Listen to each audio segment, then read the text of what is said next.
Legítima defesa em foco. Nossa participante Zilda Batel nos manda uma mensagem muito interessante e muito ponderável a respeito dos instrumentos de agressão. Nós tratamos desse assunto várias vezes, minuciosamente, durante toda a campanha do referendo e nos textos escritos, debates, mostrando com toda clareza que a questão não é a disponibilidade de uma arma de fogo para agredir quando alguém se disponha a agredir, quando alguém se dispõe a agredir um outro ser humano, ou praticar um crime qualquer, uma infração penal qualquer, mediante violência. A questão é o desígnio, a vontade maligna de um ser humano de ferir o outro, de atacar o outro, de praticar uma violência contra o outro, seja qual espécie de violência for essa, porque quando existe esse desígnio, ele vai buscar meios para atingir o objetivo. Então a Zilda nos fala em tom de desabafo que, com todas as dificuldades que se impõem para a obtenção de uma arma de fogo de defesa, ela verifica, e cita um caso no município dela, agressões mortais com outro tipo de instrumentos. Ela menciona 2 casos especificamente com facas, e são geralmente prosaicas facas de cozinha, instrumentos de cozinha, não são armas, que foram projetadas para ser armas. Ainda recentemente, há alguns dias, a TV nos mostrou, pela gravação de uma câmera de rua, uma cena muito grave, no interior de São Paulo também, em que 2 policiais militares chegam para atender uma ocorrência que parece muito simples, de desavença doméstica, e sofrem agressão intensa, brutal, por parte do indivíduo que agredia a própria família. Em determinado momento, esse indivíduo sai da casa, armado de faca, muito provavelmente uma simples faca de cozinha, de que ele se apoderou na própria casa e ataca a facadas com ânimo de matar, com ânimo homicida mesmo, um dos policiais militares, até que o outro, em defesa do colega, dispara a arma de fogo de serviço que portava e mata o agressor.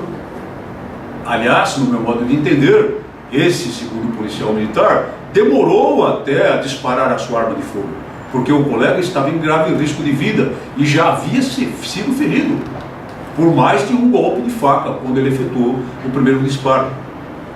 É um caso clássico, típico de legítima defesa, no caso do policial militar, segundo, e de estrito cumprimento do dever legal. A legítima defesa, no caso, é de terceiro. Então temos razão a Zilda.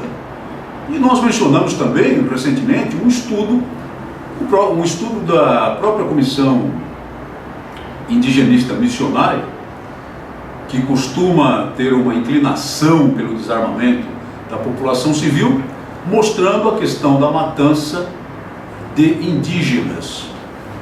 E, sem querer esse resultado, mas obtendo o resultado, a mostrar que, na verdade, os indígenas se matam entre si. Não existe aquela suposta jagunçaria anti-aborígene no país. E eles se matam como? Matam-se a pontaços, a bordonadas, a socos e pontapés, a golpes de barra de ferro, a facadas, por estrangulamento, por vários outros mecanismos que não o uso da arma de fogo. Na verdade, o uso da arma de fogo nessas desavenças mortais entre indígenas é residual. É esse o foco, esse é o ponto crucial. Não importa o instrumento, importa o desígnio do ser humano de praticar o mal.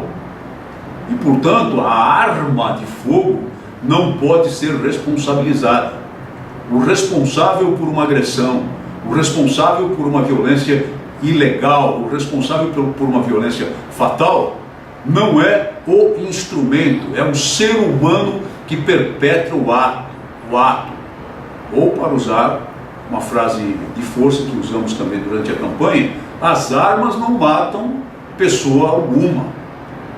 As pessoas são mortas por outras pessoas, que podem usar arma de fogo, sim, mas podem usar qualquer instrumento para a finalidade de praticar o mal. Então, senhora Zilda tem total razão.